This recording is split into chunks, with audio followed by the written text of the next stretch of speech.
Canadian Sport Fishing 1 Hour Special.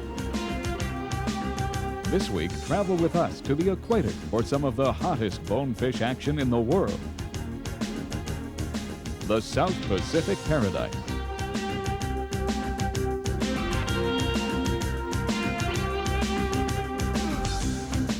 Can't believe these flats look so good. Great. Welcome to our exciting Bonefish Special. I'm Henry Waschuk. And I'm Italo Labignan. You know, fly fishermen will travel throughout the world to catch some of the top game fish. When it comes to saltwater fishing, especially shallow water and on a fly, the bonefish is one of the top fish to catch. Right now we're in the South Pacific on Christmas Island, most renowned for its bone fishing. The reason for it, it's the flats. It's just incredible. There's over 100 square miles of flats to fish. No wonder the fishermen want to come here. But today, we're going to show you a variety of techniques to fish for these bonefish, from fly fishing to spinning gear. Stay with us for some spectacular bonefish action. Okay, I get first cast. Okay. Albula vulpes, the white fox, the translucent phantom of the flats, the gray ghost.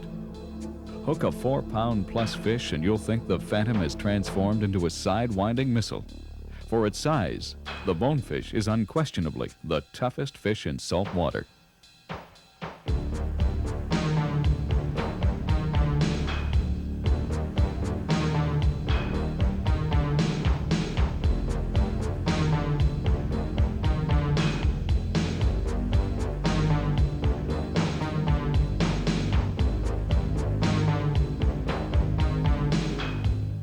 Bonefish are common in most tropical seas.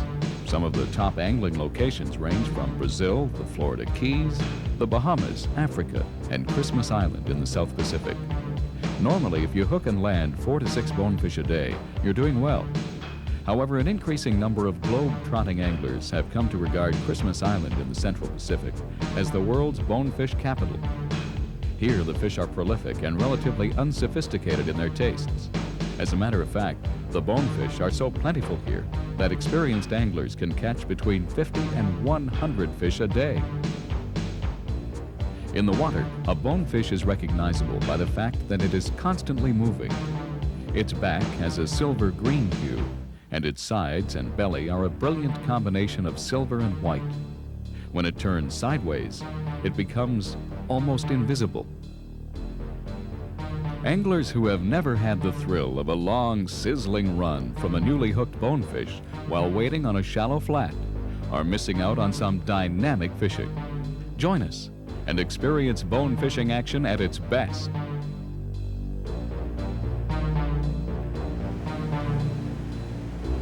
Up next, His Highness, the bonefish.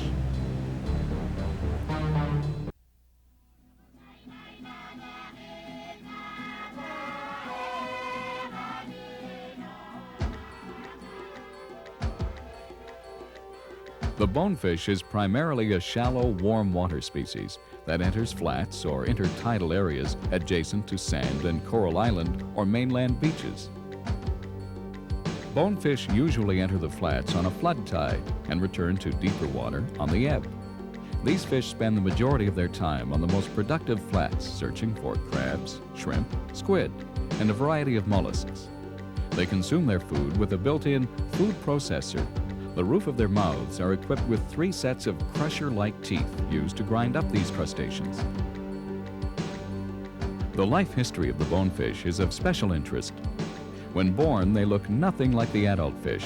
In fact, they don't even look like a fish. They more closely resemble a tadpole. Next, they develop into a ribbon stage and become eel-like. Then finally, they take on the slender shape of the adult fish. An attractive aspect to bone fishing is that you can do it in many ways, with flies, artificial lures, or live bait, either from a punt or by wading. Even at the best of times, the bonefish can be difficult to catch on artificial lures or flies. Bonefish live in a constant state of alarm. The successful angler has to treat them almost like highly sensitive explosives. They are nervous wrecks on the flats. Sometimes it seems that if you breathe too hard, the whole flat erupts in fleeing fish. They are usually flushed when a punt or wading angler comes too close or moves too fast. Often just the faintest plop of a fly too close to the quarry, or the sight of a fly line unrolling in the air will send them running. Make too bold a move, cause any kind of vibration, and they're gone. This only adds to the challenge of stalking and hooking your trophy. As soon as a bonefish is hooked, it can strip 100 yards of line off a reel so fast that you may not realize what's happening until it's too late. Their speed and power has been known to strip reels bare of their line, as well as burning out their drag systems. The average size bonefish ranges from 1 to 6 pounds. The world record bonefish caught on rod and reel in 1962 at South Africa weighed an incredible 19 pounds. The largest fish taken on a fly weighed just over 15 pounds and was caught at Bimini, Bahamas in 1983. Sees the fly. Oh, got him. Okay. Oh, he's a runner. Oh, man. I can see two other ones coming up behind him. I'm just going to try to hold on to him. This is so exciting. You're literally hunting these fish on the flats. And when you find them, you really got to work to get one on. I'm just going to try to get over in a better position here. I cannot do anything. Now we're talking 40, 50 yard runs. You can see that line is going over to my left. He is burning me. I'm trying to pick up on this line. It's one thing about a low gear ratio reel. He's gonna make a run again. I can feel it. Oh, boy. Isn't this incredible? The energy they've got. Come here. I think this is about the 5th or 6th run he's taken, and I've got no control over him. He's got to start tiring any minute. Boy, they just won't give up. Come on.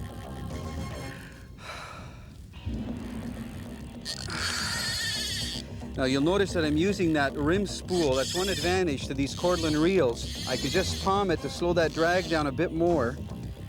A lot of times guys will crank down on their drag and then they'll bust off big fish. And I mean, I can't stress that enough. You can get into bones that are up to 7 to 15 pounds. And these fish are like maybe 1.5 to 3 pounds, and I've got my hands full. I'm inching them in closer. Come on. You can see even when they're up on top, they're so hard to see. As soon as they go down about that 1 foot mark and they're on their side, they're literally invisible. Okay, I'm gonna see if I can, come on, ease your way in. You gorgeous fish. Oh, boy, now did he want that? Now look at this. You talk about the results of a perfect presentation. Look at that fly. You know you presented that fly just right. Now I don't want to hurt the fish, so I'm gonna take out my hemostats. It's a funny name. And I'm very carefully going to take that fly out without hurting him, because he's going to go back into the water. Come on. There, nice and easy. He's not hurt at all. They're so streamlined. Now look at the shape of that body. It's just like a bullet. Even the head, it tapers right down, so it's really hydrodynamic. Look at that flat head. Boy, I really respect these fish because of the fighting qualities and the way they take a fly. I'm going to gently ease my hand back. They are something else. You know, you can get hooked on getting these things. There he goes. What a sight. Beautiful. What a sight to see. You know, you look at this fly, how colorful it is. Now, there's something very interesting about it. It's got a chenille body, and when this gets wet, it almost glows like a little shrimp. And all this is bead chain, these little eyes, and it looks like a little shrimp. They are stainless steel hooks because we're fishing in salt water and you don't want them to rust. That's all it takes. The key is the presentation. And if you do some of those things right, if you ever get a chance to try these fish, you got to come out, especially to Christmas Island. The fishing is fantastic. The water's warm. You'll have a great time. When we return, triple bonefish action.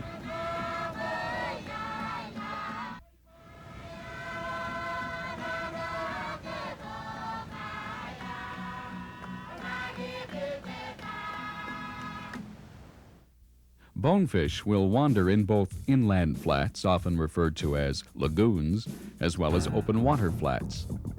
While the more protected flats can produce more fish, the open water flats adjacent to the ocean will attract some of the larger fish.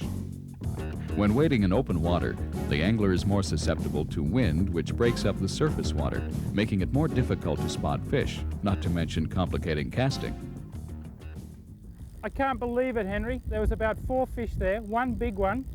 I put the fly in and the smallest one in the group took it. I'm sure it's the small one. Isn't it the way, though, you cast the big fish and those little ones come whipping right up to grab the little old fly? To be honest, I don't mind too much when they fight like this. Look at this, it's about a pound, you know. Wow. They're definitely in here along this break, right along the edge. I guess it's the top of the tide now and they've pushed right up as far as they're going to go.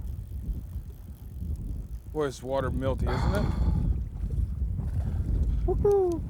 Oh, you can't hold them when they put their head down. You just cannot hold them. Let's see if I can get hold of him. Can you believe it, though, when you think about fish that size that fight that hard on a fly rod? I can't imagine getting a 7-pounder.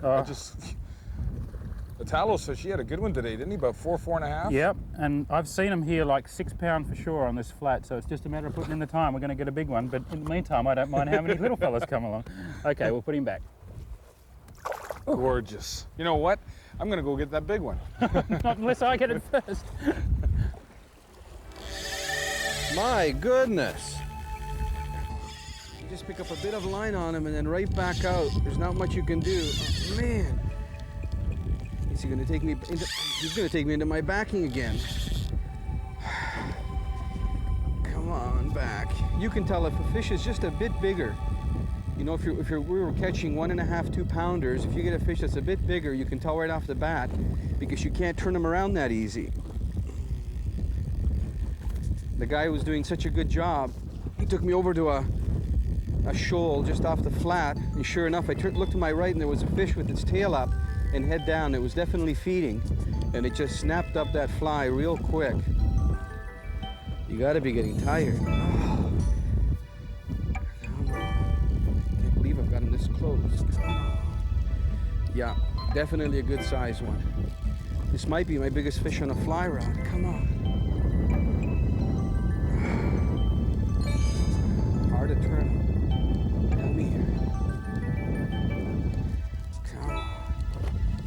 They've got that beautiful forked tail. It's so nice when you see that tail up and you know that they're nosing along the bottom. They're definitely feeding at that time, and that's when they're the easiest to get on a fly. Boy, he just won't give up. I'm trying to get him close to me. Come on. Come on. You gotta be getting tired. Oh, just amazing. They hit for the bottom. I was very fortunate this fish didn't get me caught up on coral. Look at this bonefish. Now that's a nice bonefish. Oh, look at the colors. I think that fish will go between 3 and 4 pounds. What a shiny fish. What a go, John. You took me right to where they were. Great. I'm just going to get the hook out of it real gentle because I want to let him back. Boy, that wind is picking up. So to get that hook out. Got it out. There. Beautiful. Just going to let it revive for a second because he fought really well. I think he's about ready. Gorgeous. There he goes. Wow. Look at that beautiful tail. Boy, that's a real fight, you know? When it takes 15 minutes to get a fish in, you know you've got a good fish. Now I'm going to check my leader. I'm very surprised I didn't lose it over that coral. I'm just going to... Feels pretty good. No, there's a few nicks down here. I'm going to have to retie. Oh, can't believe it. Good fighter here. Whoa. Can't even hold him. There's no way you can hold these fish. It's no wonder these fish are collecting along the shoreline. The water's really, really warm and the waves are just breaking here. Whoa. That's a good sized fish, can't belive it. 1.5 pounds, 2 pounds. one thing, you can't go around too many circles, you get dizzy. But the reason they're out here is they're just feeding right along the shoreline.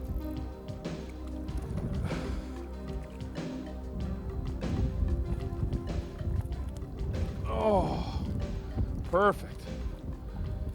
Boy, they sure like those yellow flies today. Perfect there. Another nice bone. Pound and a half, but I'll tell you, what a fighter. Oh, look how white the back is. All the fish in here are like this. We're ready to go here. So just suspend him. There he goes. You know, one thing about it, sun's out now, but just a few minutes ago when there's overcast skies out and you're bone fishing, it's very important. All you can do is blind cast and hopefully you get a strike. But what John said, he just fished a break along here, right close to shore. You can see where it gets a little bit darker. That fish, as soon as the sun came out, he spotted it right off the bat, made the first cast to it, and bam, it was on. The thing is, if I ran to shore, I probably could have landed it and beached it there, but it's a lot of fun. And I was saying there's not one fish that we've hooked that's not a powerhouse. And that's one thing about bonefish. I don't think you're ever going to catch a dog that's just not going to give you a fight. Every one of them, that one was about a pound and a half, a great fighting fish. We're having a really good day today. See Italo's up there, see how he's doing. Can you believe this, Steve? You got your fly line back on? Yeah. All we're doing is walking the shoreline. It's the bottom of a flat, and the fish are right on it because of the wind. It's not the best fishing conditions because it's so choppy, but they're stacked on the shoreline. I know Henry's been having fun, and this is the first doubleheader that we've had close to each other. Not a bad one? No. I'm trying to get mine a little closer. Oh, it's a nice £1.25 fish, easy. Yeah, £1.5 pounds. Boy, they've got so much fight to them. Still don't have mine close. As soon as I get a few feet, it's right back out there. I mean, they take runs of 50 to 100 yards, even when they're tired. So let's see who's the biggest, Italo. I'm still got trying. mine. Oh, you've beaten me. That's a nice one. What do you think? Hey, Yours is over 2 and mine's about £1.75 pounds, I'd say. beautiful pair though. This is, I think, bone fishing at its hottest. When you can get double headers, even under these conditions, and it is windy. Well, they were swimming together. We'll let them go together, eh? That's right. They'll probably go back out to deeper water and then back to feeding again. Okay, see you guys. A matching pair of bonefish. Let's go and get another one before Henry catches all the big ones. That's right. He's getting ahead of us. I can't believe it, again along the shoreline. This is so much fun. Here he comes. You know, they come running at you and you just gotta keep picking that line up. There he goes. Every fish will run at least 3 times. Now he's trying to get out in that coral now. That's another thing. It's nice to see Italo land that big one earlier. He's running out to that coral, and all the big ones do that, but being this close to shore, he's got a big run to go to. Oh.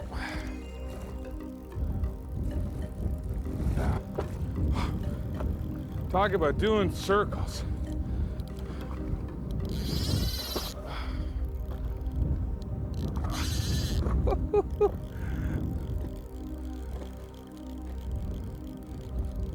Come on over here, come on.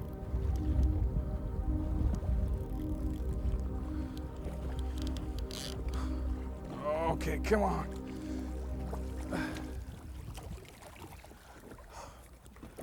Perfect. I just have to chuckle. I can't believe it. I've never had fishing fun like this before. Excellent. There. You know, John, that's just incredible. I can't believe it. One right after another along the break line. I see the Italo and Steve up there, and I'm working behind them. It's so interesting because they've been fishing this whole corner. I just waited, and just now they're probably 60 yards away from me. And I know they're catching fish, but I'm still catching fish behind them. And that's what's nice when you're fishing in a group. You can still spread out and still get these fish to strike even after somebody's gone by. Up next, the Christmas story.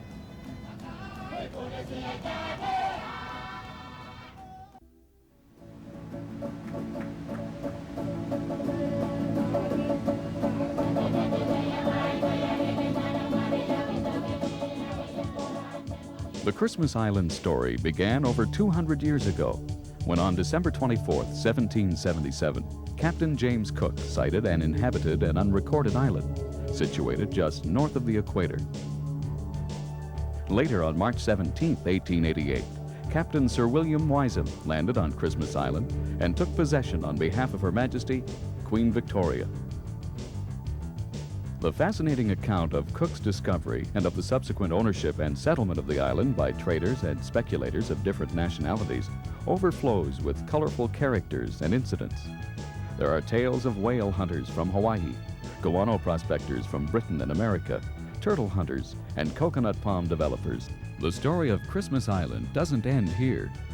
Used as a military base in both world wars and for nuclear tests during the 1950s, the island's economic prospects now center on copra, the dried fleshy part of the coconut fruit which is processed for coconut oil and other byproducts, a large brine shrimp development, and its fabulous sport fishery.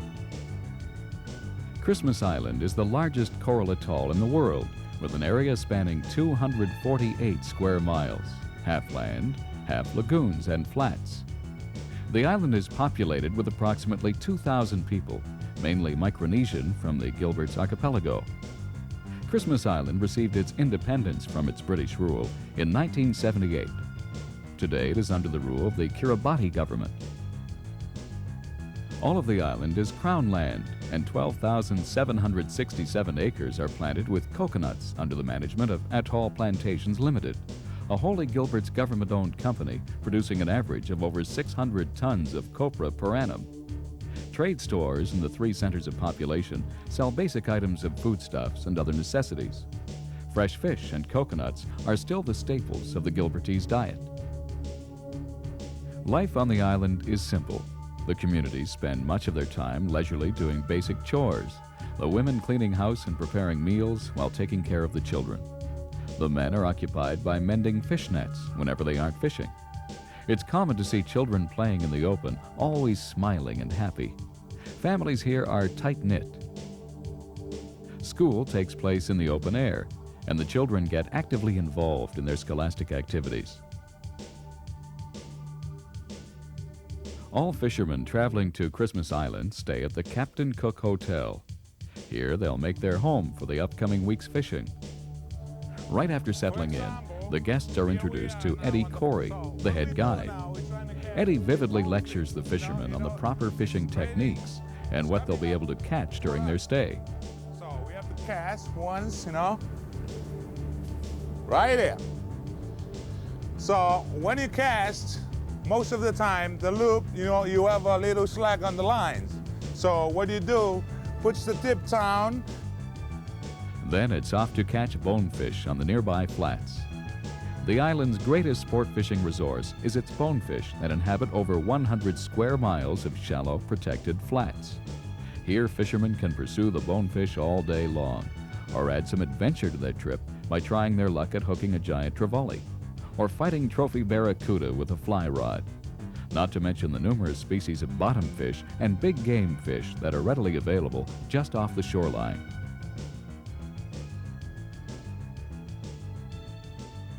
Oh, Henry! Oh! Oh, let me get it off. Okay, got it on. Think you're gonna get it out, Italo? I'm trying to get it away from that reef.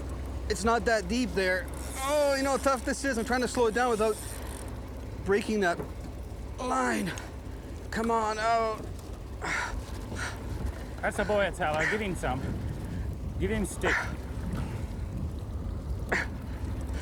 I'm actually losing my breath trying to crank in here. Oh.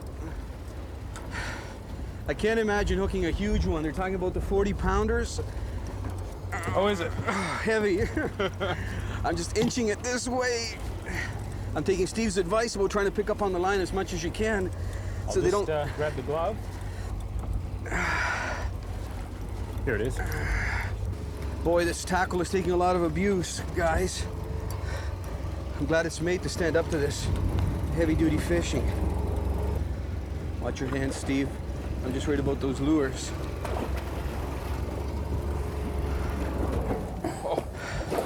Whoa! Ooh. know, I think I'm going to let him do that all day long. He seems really good at it, grabbing the fish. Look Let at it go. We're getting bigger. You want to grab the pliers? You and bet. pull those They're hooks right out? here. I tell you, he's 15 pound, that guy. You can definitely tell when the fish is a little bit bigger. Yep. Have you got a good hold there? Yep. I'll tell you, that one hook is in its jaw. Get the front ones out first. Might be, oh no, you're right. Okay. Aren't you glad we took the barbs off these hooks? You bet. Look at your plug, brand new. Look at it. Just new Look this morning. Look at your trace. Well, have a look in there. Oh my goodness, look at those teeth. I can't, they look so awesome with that hump on their back like that. What an incredible fighting Gorgeous. fish. I think you're gonna have to put that one back. But boy, it's a good looking fish. Yeah, I'll put him back, eh? He's ready to go.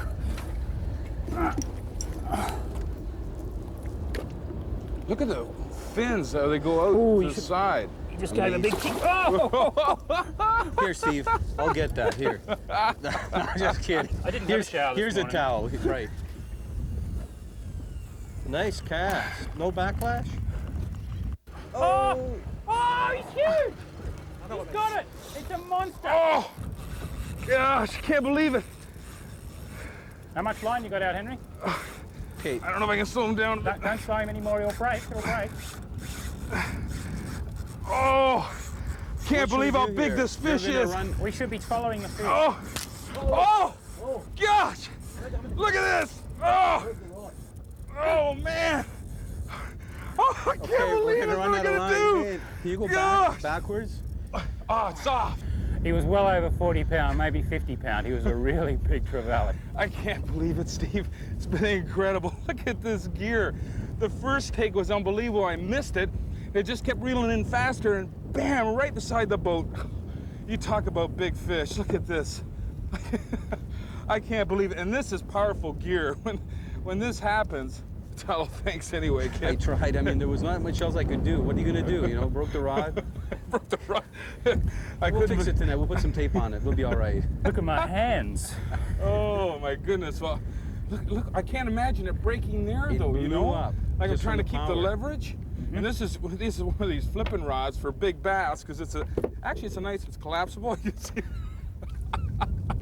I can't. You won't believe this. Eddie gave me the surf casting rod and reel and he said, go over by the hotel in the surf and make some casts. The waves out there are like 4 to 8 feet. I got completely soaked. On about the third cast, I got this monster. Look at the size of this fish. I had it on for about 20 minutes. It took me right into the reef. I thought I was gonna lose it. My line's gone, my leader's gone. All I've got is the plug because it was in its mouth, and I finally got it over the reef. That's a real trophy. I gotta show the guys. Man. When we return, Bonefish on the Fly.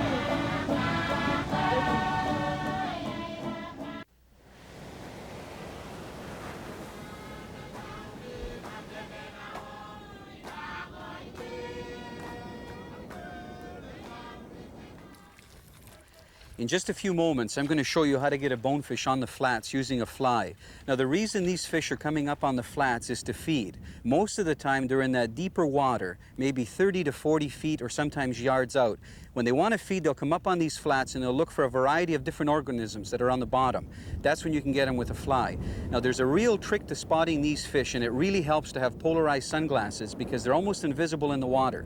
Once you do spot them, you got to be careful how you position your fly. You have to always cast in front of them, not to spook them. And then as soon as they get close, you have to imitate the food that they're trying to eat. And there's a real trick to it. You'll see if we can find one here on this flat. This looks like a good place to start, but I can't see anything without my glasses on. Okay, there's bonefish moving up. Now, if I'm going to get a little bit closer here. Now, the key is to keep a low profile. I don't have to make a long cast. And I have to get that fly out there. Now, you'll notice I'm letting my fly line straighten out. As soon as it's straight, I'm just going to give some short jerks to see if I can get one of these bonefish to follow it. Now, I've got a fish on it. I got to tease them into taking it. They're close. Oh, I got one on. Boy. These fish have so much energy. They take off so quick. I'm just trying to pick up some line on it. This isn't a big fish. This is what these fish are known for. They've got incredible power as soon as they're being hooked. Now, you can't put a lot of tension when they want to run because you're going to bust them off. Trying to pick up that line. That fish is coming right towards me. A lot of big fish are lost when that line goes slack. There's so much coral and shells on the bottom that you get abrasions so easy on that line. He's not done yet. These fish have so much power. And that fish is only about a pound, maybe a pound and a quarter. Can you imagine hooking like a 5 to 7 pounder? No wonder people will travel throughout the world to get these fish. You just don't want to quit. I've knocked my drag up about 2 knocks. Guess what? He's not ready yet. I've got a lot of torque on him. I'm just going to try to get him in close. Man, they have a lot of power. Just going to try to steer him in. He just doesn't want to give up. Okay, come here. I think he's almost ready. He's going to feel good. I'm going to wet my hands so I don't hurt him. Oh, nice and gentle. We are releasing all of the fish we're catching. Boy. Now this is a yellow hollowfly. Big Eddie, who's one of the top guides here, showed me how to tie one up last night, and boy does it work. Now I'm just going to hold this, even trying to release it. It just goes to show you how much energy these fish have. Now that may have seemed easy, but it took a lot of work, and Eddie spent a lot of time with me showing me exactly how to spot the fish coming up onto these flats and putting that fly into position. That's one of the reasons why people think this type of fishing is so great. It's the fight those fish have. Got him. Oh man, this fly line's shooting out. There's nothing, I can't stop it. That fish is going out to that deeper water. That's what these fish are known for. Right into the backing. This fish might go 2 pounds, and he is stripping line out like crazy. There are a few fish in the world that fight like this. Trying to get that line up.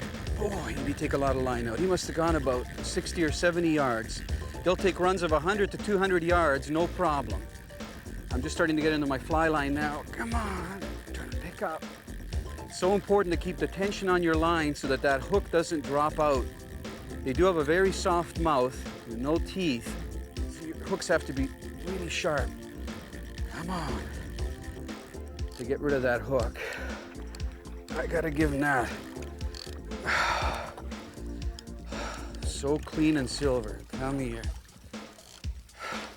I don't know if he's done yet. I'm gonna try to just ease him in easy. Come on. Come here. Boy, what a fighter. Just gonna take that fly out. They are hard to handle. They're so slippery and slick. I didn't hook him deep, just on the edge of the mouth. There. Now you can see why they're so invisible in the water. When they've got their side to you, they blend in with the bottom. The only thing you can spot is their back, and it's just slightly darker, that's all. And they're almost like a ghost. You see them for 1 second, then they disappear again. And sometimes you'll turn around and there'll be a fish very close to you, sometimes 5 feet away, and it'll just spook. It's too late to make a cast. You know, if you love to fly fish and you know about these fish, you've got to experience it. I think he's ready to go. Oh, there he goes. As soon as you arrive to Christmas Island and you get off the plane, one of the first smiling faces that you see is Eddie Corey. Eddie is the head guide down here, and I can't stress enough how important it is to have a good guide with you when you're bone fishing anywhere. They'll pick the fish out for you. They'll even tell you how many feet away they are from you and show you exactly how to catch them. Eddie, why are there so many bonefish at Christmas Island? Well, we have a lot of bonefish here because we have lots of flats, and we have a lot of food for them. So that's one of the reasons. And the bonefish, you know, they're feeding on crabs, and you know, what we have, it's a lot around. If we give the viewers one tip, and it has to do with when to fish for bonefish, is there a best time to fish for bonefish down here? Well, the best tide for fishing for bonefish, you know, when the tide it started coming in, that's really the best for bone fishing.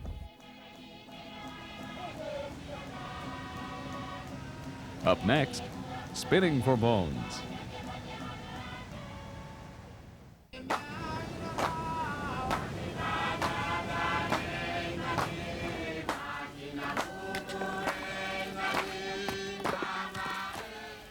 We're gonna catch some bonefish on a jig. Very simple, just simple jigging techniques, but you need a variety of jigs. I've got an excellent color arrangement right here, and I'm gonna start off with black. It's almost like a smoke color.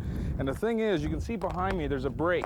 And that break is ideal. You want to raise the fish out of the break, even though, see right now it's really rough and it's very hard to see them, even with polarized sunglasses. If I'm going to take a look, you'll see the odd cruising fish coming along the side. But the advantage I have right now over a fly fisherman, for instance, is I want to cast along the break. It's pretty windy right here and it's hard to make a good presentation. But with a jig, you've got some weight. Again, you don't need a big one. Take a look at the size of that. These bonefish, and you'll get fish up to 8-10 pounds just using a jig like this. I'm going to start casting along the break. That's the key to any kind of flat fishing. If you all of a sudden fishing off the break and you see some cruisers, reel in your line real quick, take a look at it, preempt the fish by casting a little bit of ahead of the fish and move that jig slightly and you'll end up getting a hookup. Let's try one right here. So all you want to do now is just let it drop to the bottom and just start moving that jig. I'm gonna try a couple. Oh, gosh. I can't believe this. Look at Now, this is what you talk when you have a little bit of a smoker, but you just end up fishing along that break, and when you're down the South Pacific, anything can happen. I can't believe it. You know, and I didn't make a big cast. This one doesn't seem to be really big, but it's a good fish. Whoa. Oops, I'm sorry, I shouldn't have said that. The other thing nice about when you're using a jig too, you've got that nice reel, make sure you have a reel with good working drag. You can see right now, I've got a good working drag, and that's really, really important when you're fishing light line and bonefish. You've got the good old Biomaster here, and it's got a long spool for that casting. You can see the length of that spool, but it's got a big drag system on top.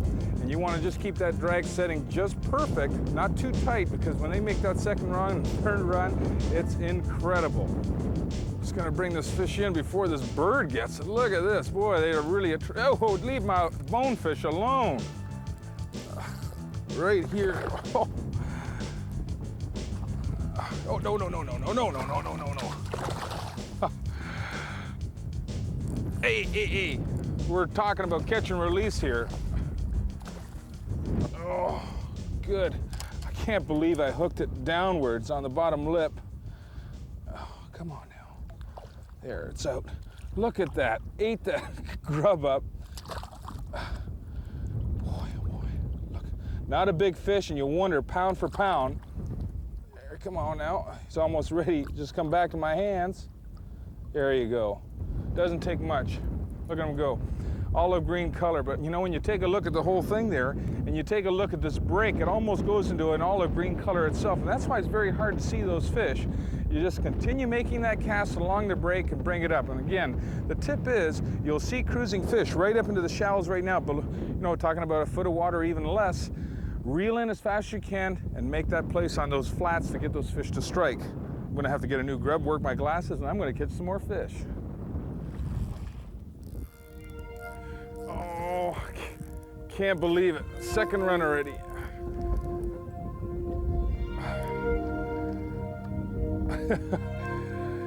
Incredible fighting fish. Look at that, right along the break. He doesn't want to come in. Nice thing about fishing saltwater, you bend over, just throw the water on the burning spool. Oh, I can't imagine how many people would try fishing even with 2 or 4 pound tests.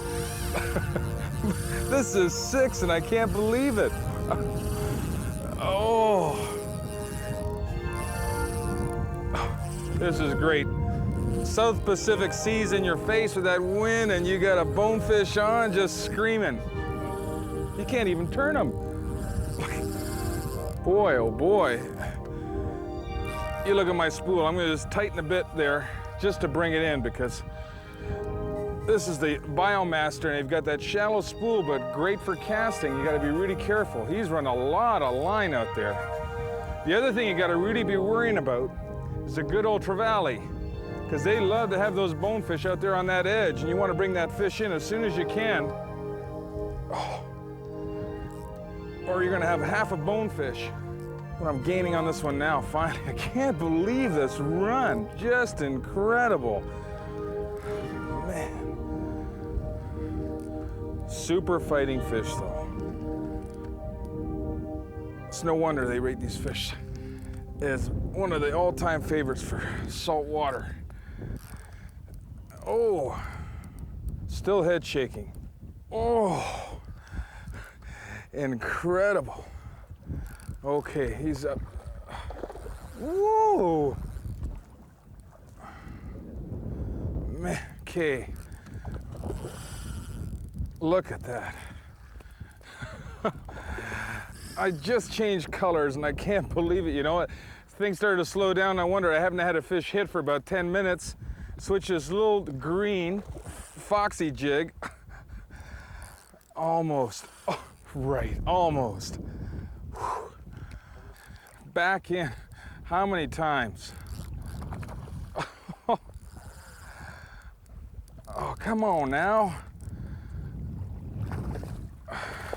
Whoa. This is a good sized bone there. Oh, look at that. Now there's a good sized bonefish. Look at that little foxy jig. Now, you wonder why these fish are just rated so well. Look at that olive green color. It's no wonder in the shallows you can spot them out, but boy, when that rough water comes in, oh, I think this one's gonna be ready to go here. Look at the thickness of that fish. There you go, come on now. Oh, you just revive them a bit, just suspend them. Look at that. Boy, oh my goodness, look at this. Must be looks like either a cuda or a shark. You can just see that right up in front of me, that old dark spot. Look at the size of that cuda. I can't believe it. Must be in, man, look at that. I thought it was a shark for a minute, but it's incredible. That fish has got to go 30 pounds, at least 30 pounds. Can't believe it must have been in on that bonefish I just let go. That's one thing about it, you can get any kind of fish out here, and that's just incredible. What a place to be. When we return, live bait techniques.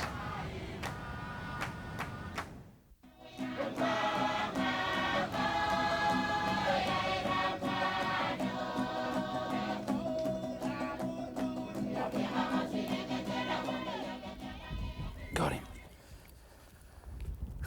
Just caught another crab. I've got quite a jug full of them here. I'm catching them in the cracks amongst the rocks.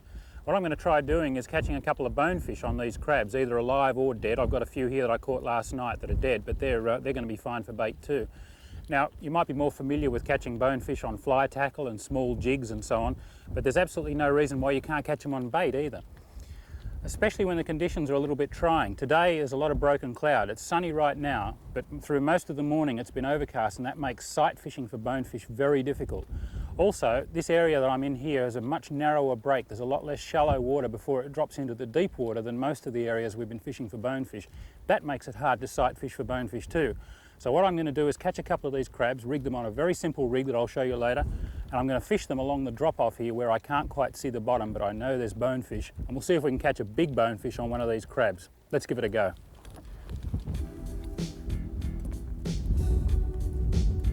Now this looks like a nice spot. It's a good drop-off there, and there's a few crabs along the rocks, and in fact, if I'm not mistaken, that's a bonefish moving off the shallower shelf into the deep water. So this could be a really good spot to try with a crab. I'll just bait up with one here and lob it out there into the deeper water. See if we can get a hook up. I'm using a very simple rig here. It just consists of a number 2 or number 1 hook. I'm using a Gamakatsu hook, which is very sharp, straight out of the packet, which is what you need for these fish. I've got that connected to a foot or two of 6-pound line, and then I've got a simple little inline swivel tied on to the end of that. And then above that I'm using 4-pound test. I'm using slightly heavier line from my hook leader just to take care of the abrasion that might occur around the end of the line. Now you'll notice I've left a little tag end on my knot here on the top of the swivel too. There's a good reason for that. If I need some extra weight, I'm going to crimp a split shot or two onto that tag end. But let's just see if we can get by without any sinker at the moment. I'd just like to throw an unweighted crab out there and see what happens. Okay, so let's just get a little crab out of here.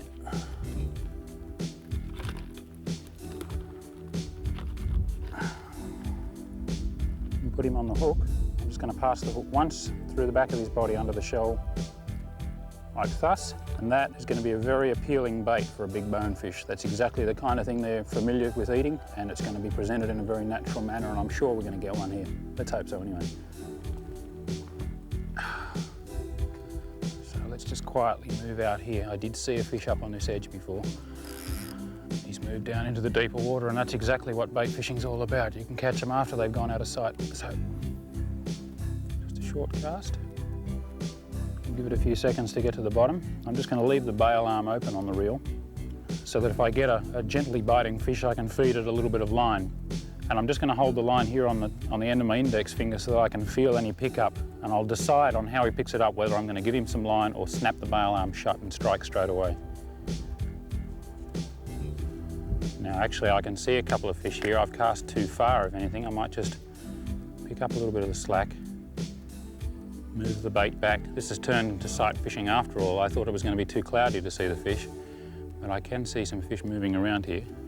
And I've just moved that crab back in a little bit, opened the bail arm again. I'm holding the line here waiting for the pickup.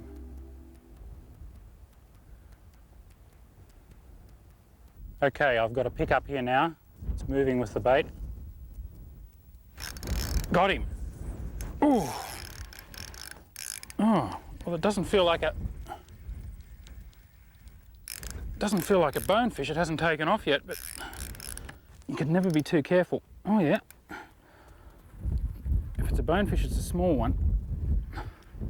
Now, what it is a goatfish. Now these guys are up on the flats in about the same kind of areas as the bonefish, and they eat very much the same kind of food. You see them a lot when you're bonefishing. Don't often catch them on jigs or flies, but on bait, you can catch just about anything. Now he's a little fish, and he pulled pretty well too. They're pretty little guys. You can see by the mouth structure and everything that they feed very much like a bonefish. They've got that same downturned mouth.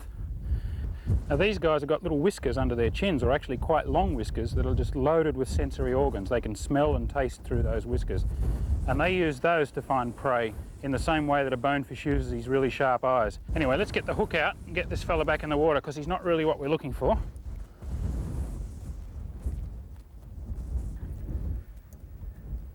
And there he goes. Italo, you know, when you think of a fishing vacation, or have an opportunity to travel away from Canada to enjoy some great fishing, you think about the wildlife that we have versus, you know, tidal waters like this, and this crab that I picked up from this hole. I'm gonna put him down.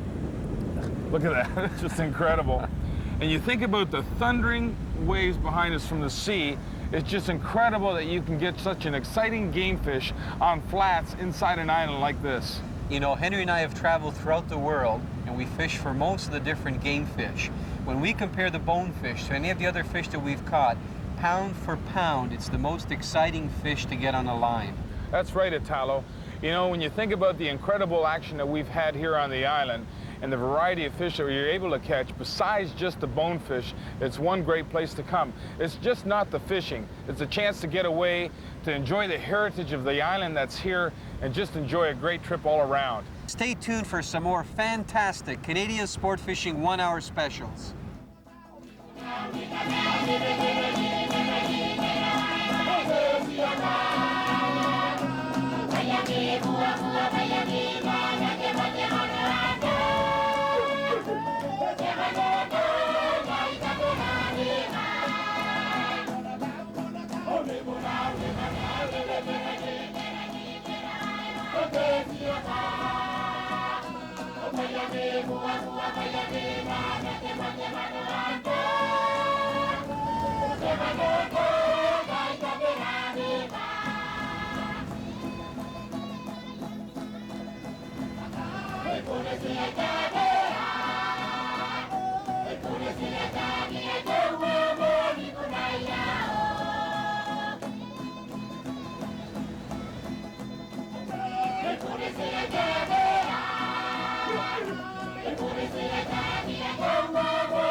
Vaya